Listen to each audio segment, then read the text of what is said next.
Yes, and welcome to Vasily's Garden, folks. Guess what I've been doing today? Putting on the beanie, the jacket. Yeah, don't look over there. Look over here. It's cold. From 34, 35 degrees yesterday, back down to 18, and over here I reckon it's about 16 degrees. Dogs are loving it because they can run around. They're not exhausted and stressed out from the heat. But I thought I'll get a chance and get some gardening done in between the crazy weather. We had a bit of a rain also. And what I've done is cut out all the broad beans, folks, getting a bit more sunlight into this area. And I thought I'll just touch base on what's going to happen in this garden bed and see what you guys can do. Maybe compare it. Maybe you might do the same thing, build a little frame. You can climb some beans on here. Today I'm going to plant a cucumber on here, just the one for now. And then consider maybe putting some more over there. But the problem I'm having is this wind. This is what happens over here where we are. We get a lot of wind, and that wind is also damaging to the plants, especially cucumbers. They don't like it, and I've got to somehow protect it. So I've got a feeling that I'm going to have one of those crazy moments where I'm going to build something sort of like that. I just threw that together the other day. That's for my tomatoes and all that. Quickly come over here. This is going to need to be enclosed as well, whether it's bubble wrap or just plastic sheeting, because I've got 6 Italian Malaccas and 2 cucumbers in the middle here, which are doing mighty fine considering the weather. Now that's peeking its head out above, and it's about to cop the brunt of the wind as well, so that's going to have to be protected. Now have a look at that tomato there. Look at it. Look where it's facing. You know, what would that happen? Now that would happen, for those who would know about tomatoes or growing for long enough, that is been looking for the sun. Now the sun's not over there. It's the other way. It's facing where you guys are. And these ones have popped up straight up nicely. Well, the only reason it's curled over like that is because it was leaning on the ground. Yeah, it was lying down on the job. That one there, this one here as well, but not as bad. And the way it was lying on the job, and why it was lying on the job, is because the chickens got in. Yeah, they got in here and dug this garden bed over for me. I was down at the garden centre in Coburg for 2 days looking after those plants while they were wilting in the heat. Meanwhile, back at the ranch, the chooks had a field day. They took out the carrots. I had to put them back in. Have a look at this zucchini. That looks like it's gone through a battlefield, and that's exactly what it went through. Copped a beating. It's literally dug out, because that's what it was looking like. All right, basil's been destroyed. I've got to fence everything off. I can't even save my garden from the chooks, let alone the rabbits. Beetroot was taken out as well. Now, I gave them a quick hydration again, and over there on the other side as well, you'll see a couple dug out. Now, if you watched yesterday's video with that raised bed and the tomato plant that was wilting from the extreme heat, well, I can assure you today, the shop's closed, but I had someone down there watering the garden who sent me a little video showing the tomato is up and right and perfect. So that wilt that it had that looked quite extreme because it was so succulent, and the weather being so dramatic from, you know, cold to hot weather, it wilted, but there was plenty of moisture in it. It didn't go crispy, and today it's upright. So as it hardens off, it'll be fine for the next burst of ridiculously hot weather we're going to get. Who knows when? Let's go back to here. So I've pulled out the beans. So I've pulled out all these beans, the stalks, and I've left the bottom parts in there so we can talk about them. So a lot of people who grow beans will know about this. We're talking about broad beans here. And for those who've never grown them before, there's something very special that goes on beneath the earth here. Have a look at this. I'm going to dig out this root here. It's already been taken out. Now what you see on here, some people have been getting confused thinking these are nematodes, the swelling of the roots. Nothing like that at all. These are actually nodules. These are nitrogen fixing nodules. These are like little houses, right? Full of bacteria and fungi in there. There's a symbiotic connection going on between the plant, that's this plant up here, and that stuff down there. So these create nitrogen, right? And they feed the plant. So what happens is, as the plant's growing, with the solar panels that it's got on, we're talking about leaves, they absorb the sun rays, they photosynthesize, turn that into sugars, carbons, and they push that back into the carbohydrates, push it back into these little houses here to feed the bacteria and the fungi. And in return, they make the ammonium and feed the plant. This is what we talk about, that connection between the plant and the soil beneath there, which is full of life, the microbiome or the bacteria and the fungi. This is a beautiful example of how it works. You don't get this on every plant. There's only a few plants that do this, like your beans and that, your broad beans. They create these nodules. Now, you don't throw these out. they're nice and firm, and inside is like a little pocket of power. If you've got a garden bed that's suffering from the lack of acidity in the soil, this is a great way to build it back up again. Or you can put it straight into your compost bin and let it release back into there if you like. But what I'm going to do is actually going to leave the root ball in there. I'm going to cut these right down to the base so they disappear like this. You can use secateurs if you like, or just break them away. And then in between, just going to clean it up and plant, if I can, in between here. Oh, look at that. I took this one out by accident. Oh, bugger me. I'm going to have to put it in the compost bin. You can leave them in if you like. If you think your soil's really suffering from acidity, lack of acidity, or you can just take them out. They are very important, folks. These are nitrogen balls. You can even do this for some of those who don't want to leave their roots in it because they want to plant something else in there. You can scrape them off like that and just throw them in as a fertiliser. Nature's own slow release fertiliser, maybe quick release. Who knows how quickly they release back into the soil because it's full of bacteria. I reckon it'd be pretty quick. I haven't got the science behind that, but I know it does work. Now this is a grafted cucumber that I've got here, folks.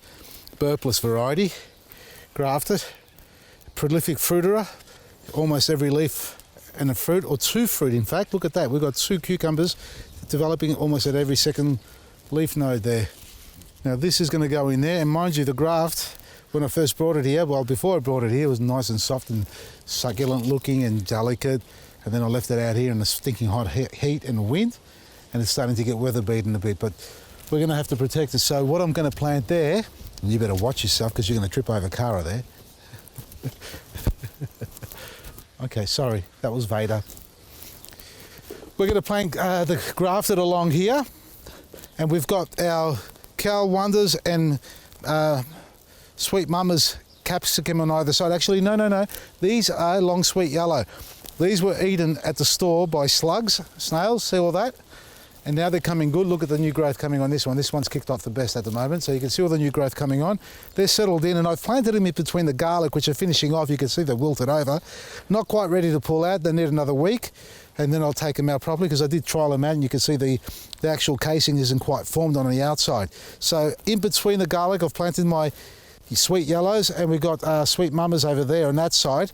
And now we're going to stick this one smack in the middle, but before we do that, like every garden bed that I prepare again, I'm just going to top dress this with our planting mix. But the planting mix is going to need a bit of mulch on top as well, folks, because that experience we had the last couple of days of extreme heat, this garden bed needed a hell of a lot of water to stay hydrated. Admittedly, we had some really large broad beans in here. They were literally up to the top there, so they were sucking all the moisture out of the ground, and they were casting a shadow on these sweet yellows that I'm trying to grow here. Now that the sun's been allowed to come through, the beans are out of the way, these will harden off. You can see the other ones have been in there at least a week longer. So a bag of planting mix, and the question people ask me all the time, how much do you need to apply in a garden bed of planting mix, or even just compost if you want to prefer to use that? Now I like to top it up by about 50 mil, it's about that much there. And depending if you're going to do the full width, you can just basically go by the bag. You can see there, we've got at least 200 mil in thickness. So if we slice this in 4 segments and we're 50 mil high, we'll get one 52 metre strip of about 30 centimetres in width. That's that thick. So 30 centimetres wide, 2 metres long. This is a bit longer than that. So we're going to need a bag and a bit. I should actually top dress the entire bed. You can see it's sunken down a fair bit from the last year's planting and even this season's planting. So that really needs to go up another 100 mil all over. But even just that, as I've done there now, in that sort of thickness is ample. And I'll be top dressing this area here once the garlic gets pulled out. So another couple of weeks I'm going to be taking out the garlic, top dress all this as well, and then go around and apply some mulch. So it's so important that you get your mulch back into your garden bed, and the benefits of it, retains the moisture in the ground, so it stops the sun rays cooking off the surface, killing off the microbes on the surface or just below the surface. It doesn't allow it to overheat, so you want the warmth in it, but you don't want it to get dry and hot and arid sort of environment, and that crusts over as well. So that mulch is important to be applied, even if it's only 50 mil thick, 75 mil thick the maximum, but once you hydrate it, it shouldn't be 75 mil thick. It shouldn't be that thick in your garden bed, hydrated and compacted. That's way too thick for small plants to take off. 50 mil is plenty. So 75 mil is too much unless it's nice and fluffy. See that there? There's only about 20 mil there, if that now. That's worn out, and you can see I'm digging out the plants there, and we're replanting as we're harvesting. Probably 2 bags would have been better. So, my theory, 1 bag per metre, linear metre by 30 centimetres wide, or thereabouts, so 2 bags for this area here. I've run short for now, but we're not planting down this end. We'll top that up later on. And now, where's the cucumber? Oh, there it is. Let's have a look at the roots. See a little bit of yellowing there? Bottom leaf, just pinch that off. Don't need that, don't need that. And it's grafted down here. Now that to me looks like it's a tomato rootstock. So that there, does it say what rootstock it's on? I haven't even asked them. It's got it grafted onto a disease-resistant rootstock. Hand grafted onto disease-resistant rootstock. It's repeating itself. It is. I've got to go tell them you've got an error here. Hand grafted onto disease-resistant rootstock. Hand grafted on, I'm going mad. Making sure we know it's disease-resistant rootstock. There you go. That's a healthy root ball there. Nice and clean, it's not overgrown too much. And see how it, here's a nice example of hydration. See how it's dry there, the light brown there? On the top there it's just dry. So when you're hydrating, but there's a little bit of moisture down at the bottom.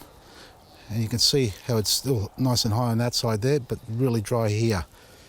It's dried out all the way around, so it's starting to dehydrate now. When you hydrate that, this is a very fluffy mix. This has got a little bit of pine bark in it and cocoa pith, it looks like there. Maybe a little bit of compost, but this slow release stuff I don't like. I don't like that stuff. Get that out of there. Get this stuff out of here. Why do they put that stuff in there for? You don't need it. Anyway, we'll pop this in the ground. Hopefully it finds its way up. All these little tendrils, see them there?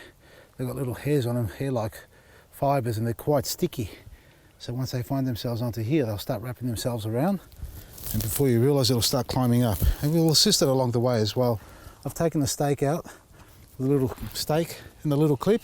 They are very dangerous. I mean, they're great at the beginning, folks, but don't forget them on there because they will ring bark it, choke it around the base. Even though it'll give, it still can be a little bit dangerous to the plant. So, still planting cucumbers, folks.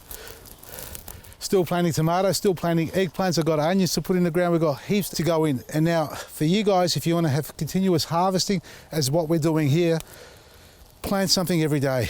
Craig Castry says, a good mate of mine talks about it all the time on his posts, and I do the same thing here. So we take something out, prepare the little bed there, and replace it with something else there, and enjoy it. Don't try and plant everything at once, a little bit each day, and that way you have continuous picking for you and the family to enjoy. Check out our website, vasilisgarden.com. Our Christmas garden hamper is going to be drawn on the 24th of this month, folks. To be in the draw, all you need to do is shop online or be a VIP member. Existing VIP members go into the draw automatically, and all new ones as well. It's at vasilisgarden.com. From me, Vasili, Maresi.